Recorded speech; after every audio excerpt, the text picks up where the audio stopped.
Awesome. Cool. I think we're good. Waylon, hello. Guys, how are we? We're doing all right. We're doing all right. Thank you so much for joining us. Yeah. Yeah, happy to be here. Boy, is it ever slippery out.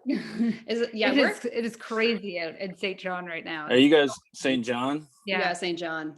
Yeah, okay. Yeah, I'm not too far away in Fredericton. Nice. Yeah. Yeah, it was a bit of a penguin walk, a penguin shuffle all day today. How about in Freddie? Yeah. Yeah, pretty well the same. The only reason I really go outside now is to walk the dog, so that's like 3 or 4 times a day, but yeah, it's not a fun time out there right now. No, it's not. Are you guys still in like the orange or? Yeah, it's okay. the orange recovery zone, so there's not a lot of traveling. No, God. Yeah. Which sucks because we have friends in both, Fredericton and Moncton that we'd love to be seeing, but yeah. It seems like a bit. Well, I'm sure they're handling it how they see fit. Right. Yeah.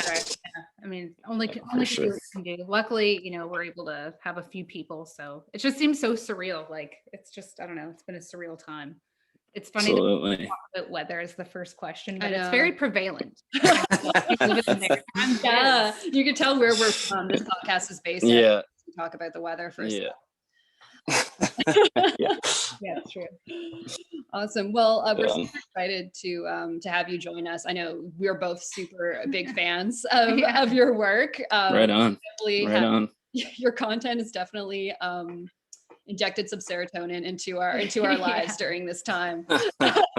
Well, thank you. I appreciate it. Yeah. So I guess to start things off, for people who our listeners who are perhaps not a part of Gen Z or are not on TikTok or social media, I guess, can you tell us a little bit about kind of who you are and what you do? Yeah, well, I guess I'm a musician. You could say that for sure.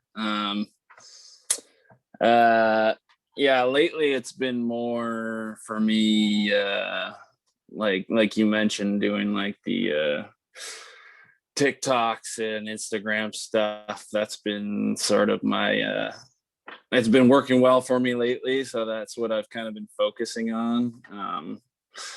But yeah, I'm trying to get back to doing more sort of long form actual songs. I've been writing a lot lately, so hopefully I'll be able to get back into that sooner than later. Yeah. So how did you how did you start playing music? When did that kind of all happen for you? Well, I was kind of a late bloomer with music. I never even picked up an instrument until I was in my 20s.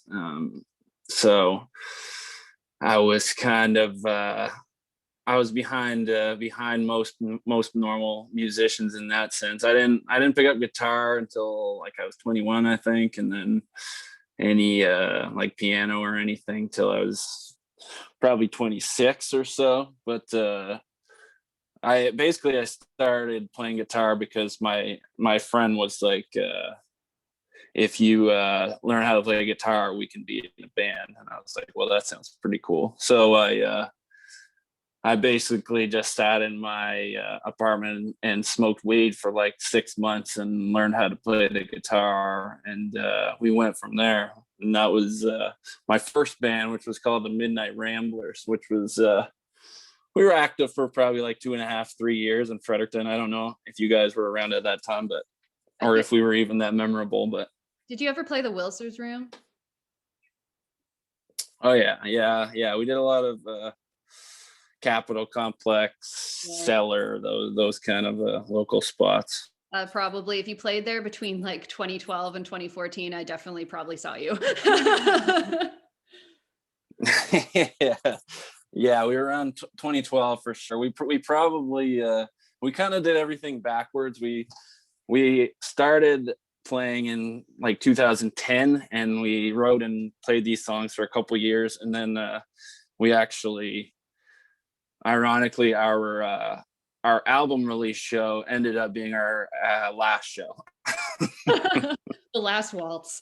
Yeah, I guess. Yeah, exactly. So we got kind of like an opportunity, like a old friend who was who ran the studio at McGill University. He was like, hey, if you guys want to come down and record an album, I'll basically let you use the studio for free.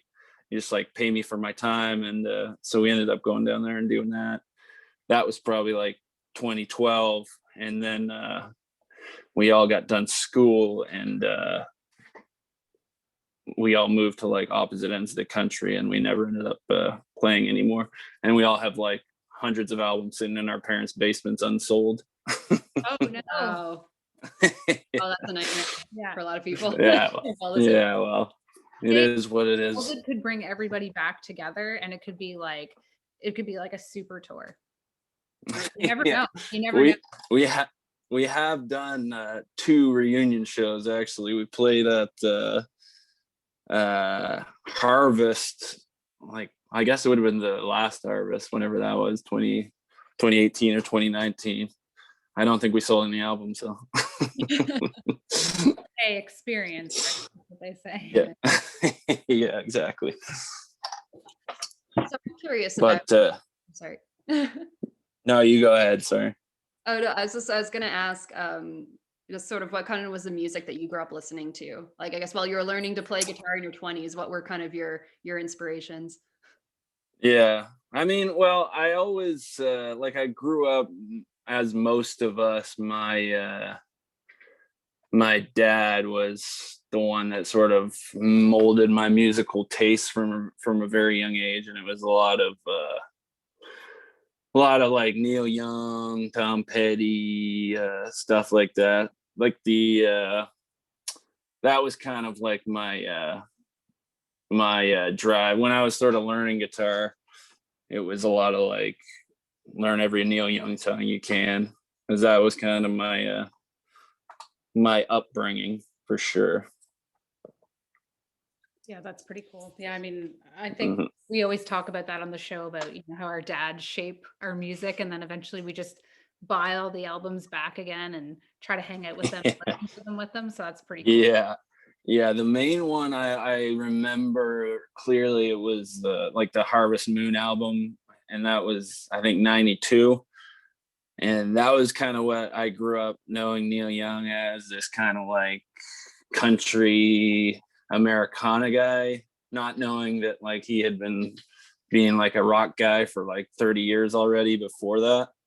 But that was kind of my introduction to him, with like pedal steel and all the like big harmonies and stuff. And that like I'd say that sort of mended me, or molded me into like a country Americana guy at a very young age, for sure. Right. And I got away from that. Like in my 20s, I was more of a like I was big like Strokes, Arctic Monkeys fan, stuff like that. And how about now? What are you listening to now? I'm way more all over the place now. I find I am getting back into that sort of like country folk Americana stuff. A lot of soul music, actually. Over the last couple of years, I've been big into soul for sure. And then I always like delve back into the nostalgia rock of my mid and early 20s for sure, here from time to time. Yeah. So I'm kind of curious, is sort of sort of how we found out about you obviously was through social media, and you seem to have gained a lot of traction, I guess, for your work on there. I guess, can you tell us a little bit about how you got into that, like, and when you started kind of leveraging that? Well, it's kind of funny. Like I've kind of like fallen into it all ass backwards, like not really knowing what I was doing. I've never really been like someone who necessarily understood the whole power of social media up until I did, I guess. But I always thought it would be more of like a YouTube, Facebook thing, like where like because I was trying to put out like at the beginning you could see that I just was putting out full length like music videos and songs, and I was thinking like these will be very shareable on Facebook and YouTube and stuff. And then it didn't take long for me, like, and with the like I don't know how, but someone was like, you need to get on like TikTok and stuff. Like your stuff is perfect for that. And I didn't really understand the like the power of TikTok and the power of that type of social media at first. But like as soon as I got on there, I realized like even with no following or whatever, you have potential to sort of explode like that. And like because of they just put your stuff in front of people who they think might like it or whatever. So it didn't take long for like that following to sort of supersede all the others and go up there. And then I realized, okay, this is probably something I should be focusing on a bit more. And then with Instagram, they sort of introduced their TikTok knockoff, I guess you could call it, with the reels or whatever, the reels. And they're kind of in that same game now with sort of putting you out in front of more people. And it's really something that's helped me a lot. Like my following has grown. It's, you know, in the last couple of months, it's probably, you know, doubled. So, and it's all because of those apps. Right. Yeah, I find them interesting from a creation standpoint, because you don't necessarily have to be a videographer or a marketing strategist or, you know, someone that sits and creates calendar content. But even for us, we like our podcast. But when it comes to creating in formats of shareables, and it's a whole other business. And you know, we did the same thing. Absolutely, yeah.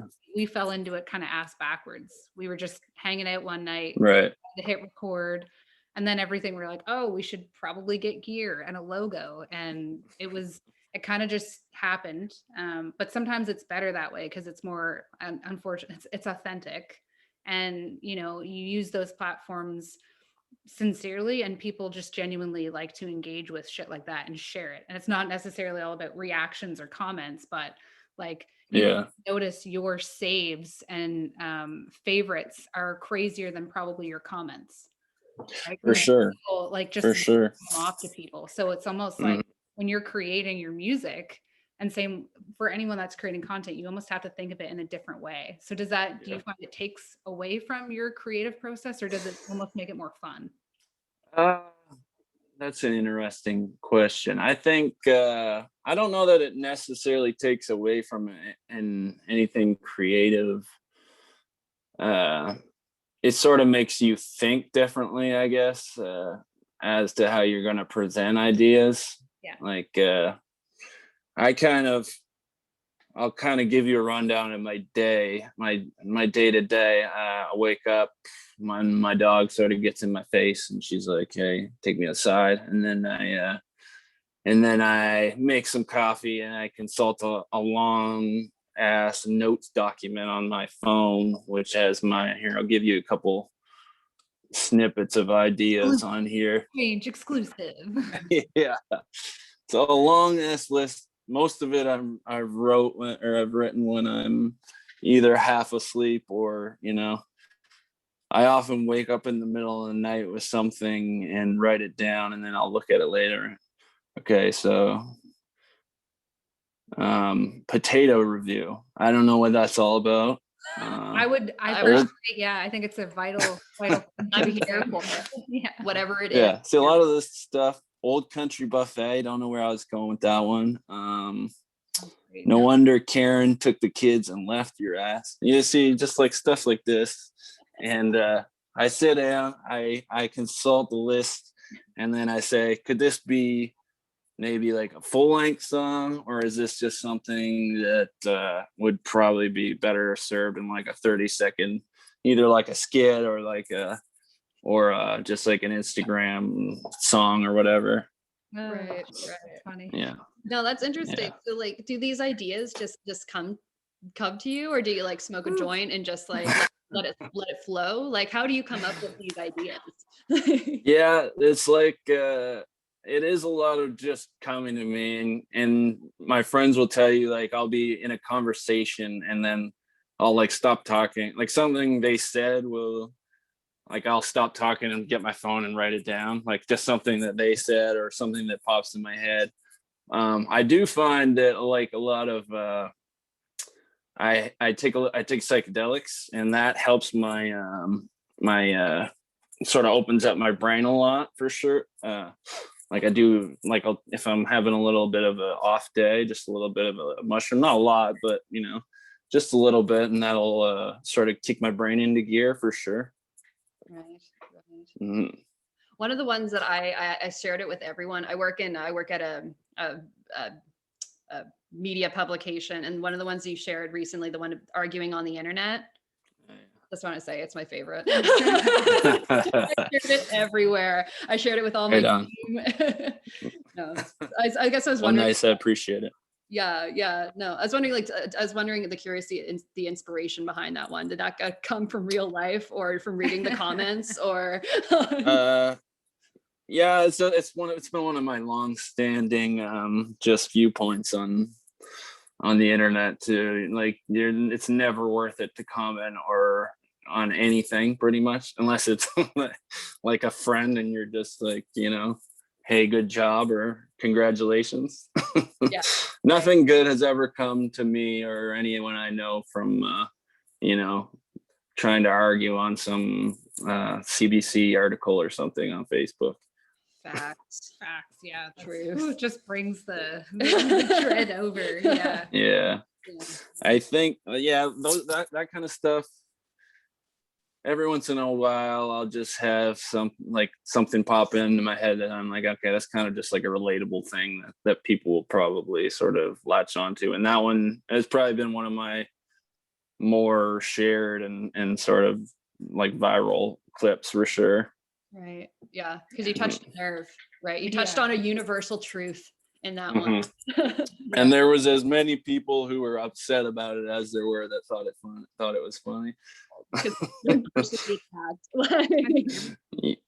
Yeah, people didn't want to accept that that was maybe them, and they should probably stop doing it. But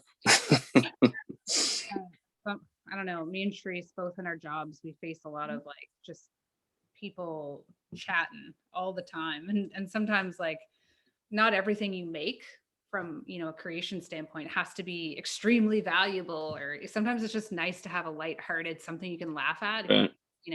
A shitty day, and that's why we started the podcast. Yeah. Some days you're working your ass off and some days are really rough, and it's nice just to be able to kind of chat to each other, talk to a cool guest, talk about records, music, and just kind of remember kind of like the things that we like, so that it doesn't all the crazy bullshit, because social media, like, we're on it a lot. It's just part of life now, especially with COVID. And it's even something that you make that's nice, people will tell you to fuck off. So I don't know, you can't really. So if you don't do something, you're a shitty person, and if you do something, you're a shitty person. So we just do it. Yeah. It's funny, like I've dealt with like being like I guess you would say like a sensitive to my, like, I've always been sensitive to things that I put out in the world, and I'm sure you can relate, like, as anyone that does anything in sort of a creative sense or like a entertainment sense or performance or whatever, you get sensitive to feedback or whatever, and on the internet it's like it can be so much worse because people don't know you and they're not saying these things to your face. And as soon as I never made anything before that people even would comment on, so as soon as I started doing this, and like one day I noticed like my views were going like way up on YouTube for one of my videos, and then someone was sending me that it was on like the Reddit front page. So I was like, oh, that's great. And I go on there and I'm like, holy shit, half these people are tearing me apart. Like, like just trashing me. Hey, pump I'm like, up views, man. Pump them up. Monetize Keep that watching. video. I know. Half of them are like, this guy's not funny at all. Next. Monetize that shit and just get straight mad and coiner. Yeah. And then that day I was like, I'm not going on Reddit anymore. And I'm not reading comments for people that aren't like actually following me, because that type of shit will get in your head pretty quick. Oh yeah. Yeah, fair. Absolutely. Yeah, it's I mean, it doesn't have to be even right at your back door to kind of be under your skin, right? Because we all deal with so many capacities, work, relationships, trying to be creative, trying to just relax after days. And then when you're just trying to relax, you're seeing feedback and just constant, maybe I should be creating. And Right. there's a lot of anxiety on the internet, honestly. For sure. There's the fact too that it's like the act of like creating something, no matter what it is, whether it's like a song or a podcast or just even like someone just recorded like a rap and like put it on YouTube, like the act of creating something and putting it out there is really courageous because of exactly. Absolutely. Right. And I don't think a lot of people, the people, you know, that feel cool talking a lot of shit and just being pure mean to people online, I don't think people realize that. Like it's those are the same that you could say the sky's blue and they'll say no, it's slightly indigo. Like trying to play like this, well, you don't sound like it. Or when did you you just go down kind of, as a rule of thumb, I won't trash anybody that puts himself out there ever now, because, and I like to believe I wouldn't have done it before anyways, but just being there and like there's no point in trying to put someone down like that. Like the people that go around and sort of downvote, dislike, comment, all this stuff, like it's not helpful at all. Right. No. How long have you guys been doing the podcast? Oh, 2017. 4 years in September. 4 years this September. Oh wow. Wow, would you Right on. I had to think for a second. Oh, doing this that long? Yeah, it doesn't feel like it. But yeah, we've been doing it for quite a while, and it's, I don't know, it's probably saved my life a couple of times. So yeah, it's definitely it's an outlet, no matter what. Like I always said this, like even if like 5 people listen to the show, like each episode, I'd be totally fine with it. Because again, it's sort of just like it's an outlet, and it's like the act of creating something fun that you're proud of and you enjoy, right? So. Absolutely.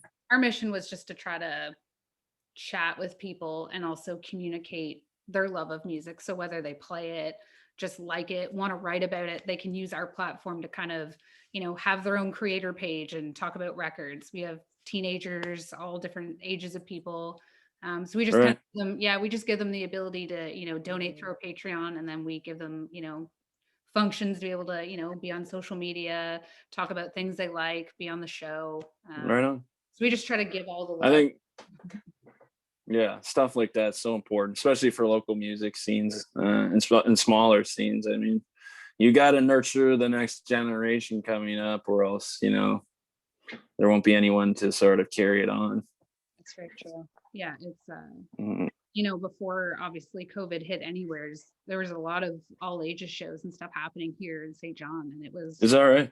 Yeah, it was really awesome. And one of those main venues closed recently, Taco Pica. I'm not sure if in there, but no, I know of it. And you know, so that kind of sucks, but there is always that need that when things open back up, we're gonna have one. But it's interesting because they would be more packed than one that we would go to, because people our age want to just stay at home and watch a show. And out at 11 o'clock. Like I'm ready to 11 o'clock. Unless it's I think all ages shows are great because kids like want to go out and do stuff like that because they're not used to it. They're not used to going to bars every weekend and stuff. So it's like they get hyped for it. Right. Yeah, I think it gives like a little bit of like respect and structure too, because you're with other people that are older and you kind of have to mind your manners. At least that was my experience going to all ages shows. Now, some of them are little shits, I will say. Like, sometimes I have to just put my head down, but that's more. Yeah, there's a couple in every crowd. Yeah. More high school time here for us because there's 2 high schools that get out at the same time. And they just Uptown St. John. Yeah. You have to work down St. John. It's the time. You don't get lunch for 2 hours. You go out before lunch or after 3:00.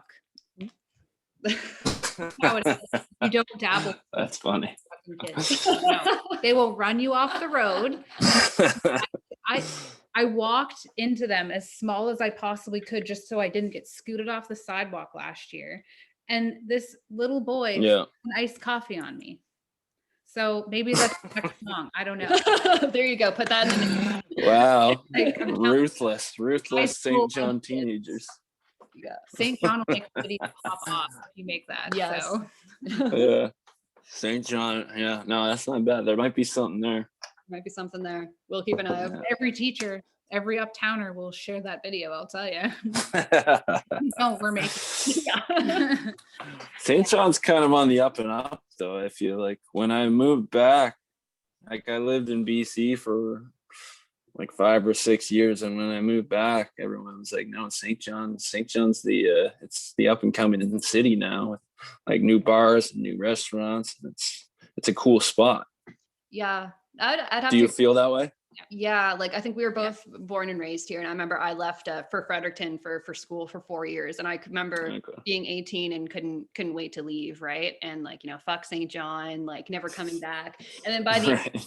and then by the end of my 4th year of university, I was like, I couldn't wait to come home. And then right when it's around 2014 when that kind of growth started happening, and honestly, like it's kind of like night and day. Like Uptown St. John when I left in 2010, and then when I to now, it's like there's a lot. There's of course there's still so much more like room to grow, and there's still so many issues and stuff that need to be addressed. But like it's St. John, I don't think has been this way in a while. I think, in my opinion, I don't know. Yeah. about Right. I've never left, so I just Right. I'm like, when will I leave? I don't know. Maybe like a snowbird. Yeah. Yeah. Like go see like Jimmy Buffett all the time in Florida. It wouldn't be bad, but no, I've lived here my whole life. I didn't think I'd ever leave. And then when I started to get a little bit older, went to college, I thought, well, it's probably just easier to stay. Rent's pretty cheap. You can make We all end up back here anyways. Right. Yeah, and I mean, whatever. So I just thought everybody that was moving away, it was super expensive and shit. So I just stayed. Yeah.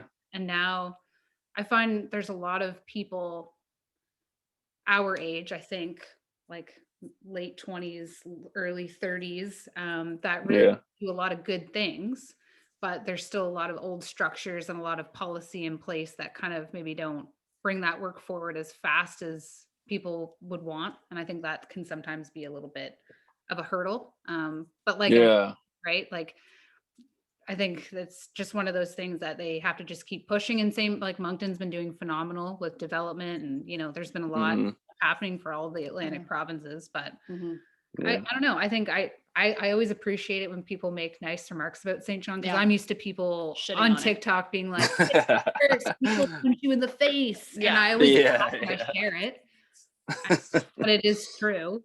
Punch you in the face if you deserve to be punched in the face. Sometimes not. And sometimes you get iced coffees flown on you. It's just that could happen anywhere. Yeah. Yeah.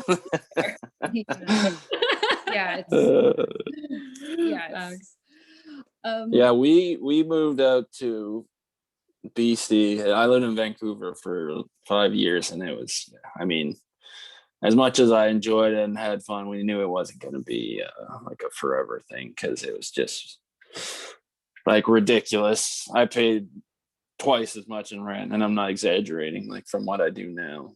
Wow. Similar, shittier apartment actually. So I believe it. Yeah, there's pros and cons to every move. I mean, I'm sure it was absolutely stunning out there. And but then there's people.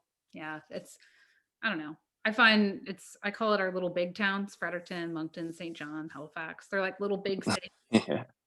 They want to be big cities. Yeah, I hear you. Yeah, but not yet. Not quite there. We're not really getting the concerts that we used to get, like 70s, 80s, 90s. That's, especially with some of the new places built in like Moncton. Like, imagine like opening the Avenir Center. Like that place just opened, and then it like COVID hit. And I know. Yeah, and one of the first shows they put on was Sum 41 and The Offspring, and it was $150. They would have loved that in Moncton, though. 100 yeah, and a third of Sum 41. they sold a third of tickets. Yeah, well, I went to see Jack White there. Well, I guess it was a couple years ago now, but yeah, same deal. It wasn't nearly as full as I thought it would be. No. Yeah. I haven't been to a lot of stadium crazy concerts, but I prefer theater shows. Yeah. Personally. Well, my first one was I don't even know if you guys maybe don't even remember this, but my first big show was when the Rolling Stones came to Moncton for Magnetic Hill. Oh yeah. And that was a real like eye opener as far like there was I think it was like 80,000, 90,000 people there. I think I was 15, and that was like clearly the most extreme concert I've ever been to as far as that goes. Right. Yeah. My biggest concert I've been to? Oh, man, I haven't been to, unless you count like maybe a music festival, but Yeah, that works. or actually, maybe the biggest concert I've been to might have been either Bob Dylan in Bangor or Bob Dylan at Thompson's Point in Portland. Both Bob Dylan shows outdoors. Oh yeah. Pretty big. Or Right on. Mac maybe in Quebec City, because I was like the Videotron Center was pretty huge. Yeah. I guess what would you say has been the best show you ever seen, or your favorite concert you've seen? Let me I'm trying to think of I think probably a couple come to mind. Probably like the best it was maybe not just like the best story of a concert I had, but we went when I was like 20. I think it was probably 2009. It was right around the time when Osheaga was just starting, and I was a huge Arctic Monkeys fan. So we heard they were playing in the Beastie Boys. So we were like, I had never heard of Osheaga. It wasn't the monstrosity that it is today, but it was still kind of a humble or more humble concert at that time. So we went because I was a huge Arctic Monkeys guy, and then that was an awesome show, even though it like downpoured and like lightning the whole time. But then the Beastie Boys had dropped out because it was right when Adam Yauch was diagnosed with cancer, so they canceled their whole tour. And then so for the headliner, we decided we were going to try and meet the Arctic Monkeys instead of watch the shows. So we had one of my friends, like, just it was a lot more chill, the security there, than it probably is now. But we had a couple of friends distract the security guards, and I scaled this big fence, and I jumped over and it's kind of scaled like beside this bridge. And I shit you not, as soon as I got back into the backstage area, the first person I ran into was Alex Turner, the lead singer of the Arctic Monkeys. And I don't know, I probably said something dumb, but I talked to him for a bit. I was like, hey, I'm a huge fan. We got a picture. And then he was like, they weren't as like a gigantic band as they are now. So we got talking. He was like, hey, you want to come, let's have a beer, like go back to the artist bar or whatever. And I was like, absolutely, let's do it. And so we go back and we walk back to the rest of the band, and the rest of my friend group is already sitting with the whole band back in the artist bar. They had somehow snuck backstage also, so we got to sit down and have a beer with them. So that was pretty awesome. A pretty awesome concert memory for sure. That's amazing. Yeah, I would. Wow. Yeah, I would say that's probably one of my. That's so sick. Yeah. Yeah. One of my favorite memories. Probably maybe best concert though. They were both probably in Portland. We went down to Portland for a couple. We saw Queens of Stone Age with Royal Blood. That was only a couple years ago at the State Theater. which was an awesome show. I was a huge fan of both bands, and that was the second time I'd seen Queens of the Stone Age. But it was awesome seeing them in the like the theater setting because it was a smaller venue.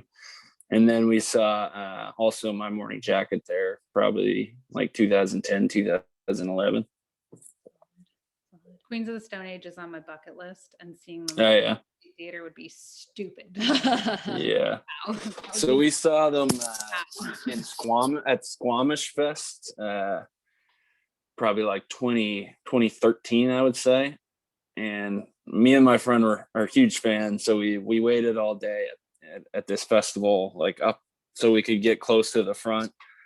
And as soon as it was like a gigantic crowd, and as soon as they started with Millionaire, that song, Songs for the Deaf. I think it's the first on the album, and it's like a very rowdy song, and it was like immediate like mosh pit. Like we were in the middle of it, and like we had our girlfriends with us, and you're like, all right, we gotta back up like 30 feet here. Oh well, yeah. But yeah, it was an awesome show. Do you have any bucket list concerts for when all this COVID shit's over? Like any artists that you hope to see live? Yeah, I mean, Neil Young was my big bucket one, and I got to see him a few years ago. And he did the most Neil Young thing ever by I think it was right after he had released it was like an album with Crazy Horse in like maybe 2013, and he did the most Neil Young thing ever and just played the album like back to front, and like it was like a sold out Rogers Arena, and everyone like you could just see the disappointment in everyone's face, like play fucking Heart of Gold. But that was awesome. I was happy to see him. I think probably the main one would be the Strokes. I'm a big fan. I've always been a huge fan of them, and they don't play that much, so I haven't really had an opportunity to see them. Right. It's so funny you mentioned. What about you guys? You mentioned the Neil Young story. It's funny that you mentioned that everyone was disappointed that he didn't play his hits. When I saw Bob Dylan in Portland, it was right after he released that album full of Frank Sinatra covers. Yeah. So obviously as a diehard fan, like, him being in my presence is enough for me. Like breathing the same air as him is enough for me. Yeah. But but you could see a lot, people were leaving, and like people were actually leaving because they were like, and he played maybe like 3-4 classic Dylan songs. But yeah, it was mostly like his Sinatra covers and his last studio album at the time, The Tempest. And he like can do whatever the fuck he wants. And same with yeah. Neil Young. He is could at that Kanye caliber. West it and just play one note and walk away. Yeah. I'd pay for it. I'd pay. No, you would. That's kind of why I love Neil Young though, because that's all he's ever done in his career is just like zig when everyone thought he would zag, and he does whatever he wants. And when he did that, I was like, you know what, it's kind of perfect. It's like I'm down with him sitting there and jamming with Crazy Horse for like 8-minute songs, and then he threw everyone a bone with like Cinnamon Girl, or I think he played Neil and the Damage Done, but it was kind of quintessential Neil, so I wasn't upset. Like true fans know what they're getting into. Yeah. But yeah, exactly. in terms of bucket list concerts, I'd like to see the Rolling Stones. I was a little too young to see them at Magnetic Hill, so yeah. Catch them before Keith Richards is still with us. I was a little too young to appreciate it at the time too. I didn't really. I think I was like 15, and I knew who the Rolling Stones were, but like I wasn't. I didn't really appreciate it at that time. Yeah, so I'm hoping 2022. Maybe end of 2021. I don't know. I hope tour again, because I know they canceled their tour this year. Well, last year for good. So fingers crossed. And I'd say that's the big one. How about you? I think I know what yours is. Yes. What Steely Dan? What's that? Steely Dan. Oh, right on. Nice. Are they still playing? Yeah. Their guitarist died last year, unfortunately. Oh shit. It was, it'll be half the Dan, but I will still go. And especially if they bring Michael McDonald, because it's $1,000. I will sell my apartment. I don't care. Is that what they're saying? Michael McDonald? Oh yeah, yeah. Nice. I will be the fool that believes. I'll do it. Yeah, Steely Dan, Queens of the Stone Age. Yeah. That's always been like from a rockin' perspective. Right. And then there was one that I was gonna go see Pearl Jam, but it got canceled. And I just want to see them more from an experience because they put on a great show. For Um, sure. and Oysterhead. That was I got some. Yeah, right on. I have some diehard Pearl Jam friends who I've gone yeah, and seen them like 20 times, and they always love it. yeah. I have a friend that has a Pearl Jam license plate. So people that are like, it's the Dave Matthews, Band, Fish, Grateful, Yeah. Primus Yeah. fan. They're one and the same. Yeah, we all Yeah, right on. like. Oh, another one that I was happy to see was Levon Helm when he came to Oh, Harvest, because that was another album that was a real sort of influence on me early on, was the music from Big Pink, the Yeah. band. Fuck yeah. yeah. So I was happy to see him before it wasn't long before he died, Yeah. which was awesome. It was like a months, I think, after, wasn't it? Yeah. Yeah. Yeah. It wasn't long, I remember. Donald Fagen from Steely Dan is married to Levi's old wife. So Amy Helm and Donald Fagen from Steely Dan make music sometimes. Oh, Really? Yeah. the more you know. Well, he did these. They're called Midnight Rambles. That's where we got the name for our first band. That like he has a barn in like upstate New York somewhere, and they put on these like big jams. And I think she's pretty heavily involved with that, or one of his daughters, anyways. Yeah, that's sweet. That's Mhm. She played Harvest one year too, not too long ago, 3 or 4 years ago. Same year Trade. Oh, really? Yeah. Okay, nice. Harvest is one of those things like I didn't appreciate growing up either until you realize how rare it is for like to have something like that right in your backyard with all these awesome artists coming through. Robert Plant. We don't know. Yeah. You never know. It's Yeah. music, right? Mm-hmm. Right. Yeah, I'm looking forward to that coming back though. Like I think like they set the bar really For high sure. with Robert Plant, and then like COVID happened. So I'm hoping their first festival back, whether it's this year or next year, that they just like it's epic. Yeah. I think it I was. think they've sort of teased that it'll be a big year for sure. Yeah. I'm not okay. So what are we? 2021. So not 2020, but 2019. I remember that they did Talking Heads cover band, one of the last shows apparently, and then Mhm. all the year after, before they released the lineup, David Byrne from Talking Heads was touring, and I thought he was really going to play Harvest, and I bought tickets before I even knew who was playing. It wasn't. Really? That gotta- would be awesome. You That would gotta be ask awesome, but sometimes, right? yeah, that would be awesome, but I don't know. They stick to like a certain sort of Yeah. like genres in Harvest. Like they try and be like more like rock, or well, I guess Talking Heads is a rock band, but like roots and souls and bluesy type stuff, R&B. Yeah. Yeah.